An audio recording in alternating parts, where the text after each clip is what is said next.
Hello everyone, Dabang পাঁচফোড়নের আরও একটা নতুন ভিডিওতে জানাচ্ছি তোমাদের সবাইকে অনেক ওয়েলকাম। আর যারা এই চ্যানেলে নতুন এসেছো তাদেরকে বলে রাখি, আমার নাম হলো শ্বেতা আর আমি আমার ডেইলি লাইফস্টাইল এই চ্যানেলে সাধারণত শেয়ার করে থাকি। তো যদি তোমাদের এই ধরনের ভিডিও দেখতে ভালো লাগে তাহলে প্লিজ আমার চ্যানেলটাকে সাবস্ক্রাইব করে এই চ্যানেলের সাথে যুক্ত হয়ে যাও। তাহলে চলো আজকের ব্লগ শুরু করা যাক। তো তোমরা তো জানো, ডেলিভারির 1.5 মাস পর আমি চলে গেছিলাম কলকাতা আমার শ্বশুর বাড়িতে। আর তারপর তার কিছুদিন পর চলে গেছিলাম আমার বাবা মায়ের বাড়িতে, ওখানে কিছুদিন থাকার জন্য। তো থাকতে থাকতে বেশ কিছুদিন সময় হয়ে গেছে, মানে প্রায় 1 মাস হয়ে গেছে। আজকে দেবনীল এসছে আমাদেরকে নিতে, আর 1 মাস 1.5 মাস পর মেয়ে আর বউকে দেখে তার তো বিশাল আনন্দ, আর মাহির সাথে তো বিশাল ভাব। আর এইদিকে আমার আর আমার বাবা মায়ের কষ্টে যেন বুকটা ফেটে যাচ্ছে। এতদিন একসাথে থাকার পর চলে যাওয়া, এটা একটা মেয়েরাই বুঝবে, তাই না বলো? আর এখানে দেখো বাবাকে এখন একটা ছোট্ট বাচ্চার মতন আমাকে কেয়ার করে। আমার কালো প্যান্টে একটা নোংরা লেগে গেছিলো, তাই জন্য বাবা তৎক্ষণাৎ ওটাকে পরিষ্কার করে দিচ্ছিল। বাবা সব সময় আমার খেয়াল রাখে আমি কি ভুলে যাচ্ছি, কি লাগবে আমার, কি না লাগবে। ওই দেখো খুঁজে বেড়াচ্ছে এখন যে আমি কিছু ফেলে যাচ্ছি কিনা। তো বাবার মতন কেয়ার, মানে বাবা মায়ের মতন কেয়ার হয়তো কেউই আমাকে করবে না। যদিও আমি মায়ের থেকে বাবার প্রতি একটু বেশি অ্যাটাচড, কেন জানি না, হয়তো প্রত্যেকটা মেয়েই বাবার প্রতি একটু বেশি অ্যাটাচড হয়। হ্যাঁ, মায়ের জন্য একটা আলাদা কর্নার তো প্রত্যেকেরই থাকে, কিন্তু আমার মনে হয় মেয়েরা বাবার প্রতি একটু বেশি অ্যাটাচড হয় আর ছেলেরা মায়ের প্রতি। তোমরা কারা এই কথাটার সাথে একমত অবশ্যই কিন্তু কমেন্টে লিখে আমাকে জানিও। মনে অনেকটা কষ্ট আর ভালোবাসা নিয়ে চললাম উড়িষ্যার পথে, মানে নিজের সংসারে। কারণ আনন্দটা রয়েছে এটার, কারণ এতদিন পর নিজের বাড়ি ফিরছি, আর কষ্ট রয়েছে নিজের বাবা মাকে ছেড়ে যেতে হচ্ছে। সেই দিনকে আমাদের ট্রেন রাত্রি 11:30টার সময় ঢুকেছিল। অবশেষে সেদিনকে আর ব্লগ বানানো হয়নি। এটা হচ্ছে তার পরের দিন সকালের অবস্থা আমার ঘরে একটা বউ যদি না থাকে বা মেয়ে যদি না থাকে তাহলে ঘরের অবস্থা খানিকটা এরকমই হয়, তাই না? তবে নিজের সংসার অগোছালো, সেটা নিয়ে আর কাকেই বা অভিযোগ করব বলো। তাই জন্য সব ছেড়ে মাম্মামকে এক ঘরে ঘুম পাড়িয়ে দিয়ে আমি নিজের কাজ করতে শুরু করে দিলাম। প্রথমেই একটু পাওয়ার নিয়ে নিলাম ভালো করে জল খেয়ে। আর এখানে না শ্বশুরবাড়ি থেকে কিছু আম পাঠিয়েছিল, মানে আমার শ্বশুর কিছু আম এনেছিল। তো সেই আমগুলোকে প্রথমে প্লাস্টিক থেকে বের করে না রেখে দিচ্ছি, না হলে নষ্ট হয়ে যাবে। আর বাবা বলতো আমগুলোকে এরকম জলে ভিজিয়ে রাখতে হয়, নাহলে নাকি এই আমগুলো খেলে মুখে ঘা টাইপের কিছু হয়। তো তাই জন্য আমি ঢাকা দিয়ে ঝুড়ি চাপা দিয়ে রেখে দিলাম। আর এখন মাম্মাম ঘুমোচ্ছে, ওই ঘরে ওকে ঘুম পাড়িয়ে রেখে আমি চলে এসেছি আগে ছোট ঘরটা গুছোতে। কারণ ছোট ঘরটা গুছিয়ে তারপর মাম্মামকে এই ঘরে ঘুম পাড়িয়ে আবার বড় ঘরটা আমাকে গোছাতে হবে। তো এইরকমভাবেই স্টেপ বাই স্টেপ আমি করে নেওয়ার চেষ্টা করব।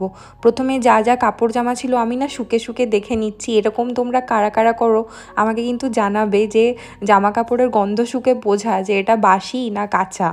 কারণ হচ্ছে দেব তো ঘরে একা ছিল, আর ও না সব বাসি জামা কাঁচা জামা সব এক জায়গায় রেখে দিয়েছিল। ওই জন্য আমাকে ভালো করে দেখে নিতে হলো যে কোনটা বাসি জামা। তো বাসি জামাগুলোকে আগে সর্ট আউট করে নিলাম, আর তারপর এগুলো কাঁচা জামা, এগুলোকে সব ওই বেডটার ওপর তুলে নিয়ে একসাথে ওই ঘরটায় নিয়ে চলে যাব। তারপরে না এই বেডশিটটাকে আমাকে চেঞ্জ করতে হবে, কারণ এতদিন এই বেডশিটটা পাতা ছিল প্রায় 1.5-2 মাস। ও তো বেডশিট চেঞ্জও করেনি, আর এর ওপর টিকটিকি ঘুরেছে না আরশোলা ঘুরেছে, এর ওপর তো মানে ছোট্ট মাম্মামকে শোয়ানোই যাবে না। ওই জন্য আগে গিয়ে আমি বেডশিট চেঞ্জ করেছি সমস্ত ঘরের। তো প্রথমে তো বেডশিটটাকে তুলে নিলাম, আর তারপর এই তোশক থেকে এত ধুলো বেরিয়েছে মানে বলে বোঝাতে পারবো না। সাধারণত আমি কি করে থাকি, তোশকগুলোকে মাসে অন্তত একবার ভালো করে ঝেড়ে রোদে দিয়ে থাকি, কিন্তু প্রেগনেন্সির জন্য তো এটা করাই হচ্ছিল না। তারপর মাহি চলে এলো, মাহির জন্য করা হচ্ছিল না। আর তারপর তো চলে গেলাম আমি বাবা মায়ের বাড়িতে, তো আরোই করা হচ্ছিল না। তারপরে এসে দেখছি এত পরিমাণ ধুলো বেরিয়েছে।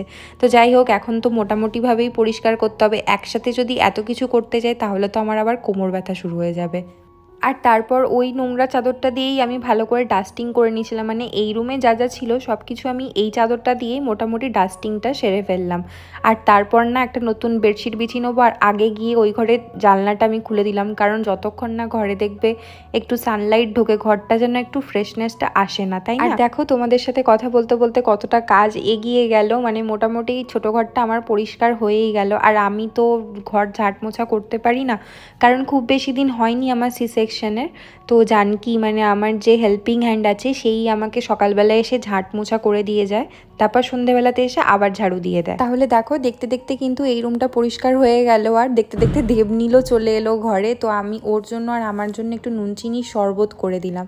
আর আজকে না দুপুরের খাবার বানানোর খুব একটা চিন্তা নেই, কারণ কালকে যখন আমি এসছিলাম ট্রেনে করে তো মা না আমাদের জন্য খাবার প্যাক করে দিয়েছিল। পরোটা ছিল, মটন ছিল, তারপর আরও পনিরের তরকারি ছিল। তো মটনটা আর পরোটাটা মানে হাফ পরোটা তো আমরা সেদিনকে রাতেই খেয়ে নিয়েছিলাম, পনিরটা আর বাকি পরোটাগুলো রেখে দিয়েছিলাম যাতে পরের দিন দুপুরবেলা আমাদেরকে লাঞ্চের নিয়ে ভাবতে না হয়।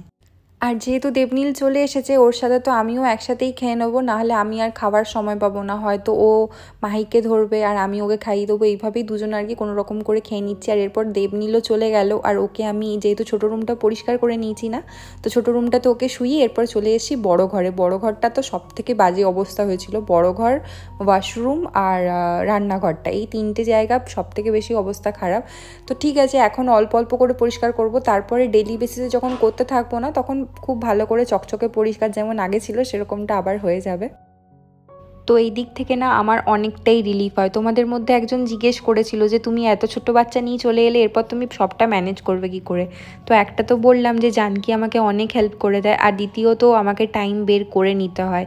যখন দেব আসে, দেবের কাছে ওকে ধরিয়ে আমি গোছানোগুলো কাজগুলো করে নিই। আর যখন মাহি একা থাকে আমার সাথে, তখন আমি শুধুমাত্র যেটুকু বেসিক নিড মানে খাবার বানানো সেইটুকু ছাড়া আর কিচ্ছু করি না, কারণ আমার কাছে ফার্স্ট প্রায়োরিটি থাকে সবসময় আমার মেয়ে। আর এসব করতে করতে আমার বেলা 4টে বেজে গেছিলো, আর খাবার তো দেখলেই দেবনীলের সাথেই আমার হয়ে গেছিলো। আর এরপর কিছুক্ষণ পর ওকে খাওয়াতেও হচ্ছিলো আমাকে, তো উঠেও গেছিলো। তো বেশিক্ষণ আমি আর কন্টিনিউ করতে পারি না ঘর পরিষ্কার কাজটা।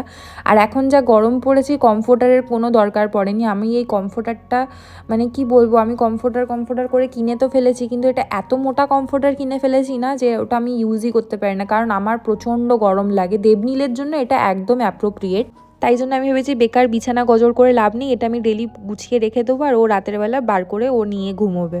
তো মোটামুটি ঘর পরিষ্কারে 20% তো হয়ে গেছে, বাকিটা আরও আস্তে আস্তে হবে। তো চলো আজকের ব্লগ আমি এতটাই রাখছি, কারণ আমিও খুব টায়ার্ড হয়ে গেছিলাম। আর তারপর রাত্রেবেলাতে যখন দেবনীল এসেছিল না, তো ঘরের টুকিটাকি কিছু দরকারি জিনিস আনতে আমরা বাইরে চলে গেছিলাম। আজকের ব্লগটা ভালো লাগলে কিন্তু অবশ্যই আমাকে জানাতে ভুলো না তোমরা।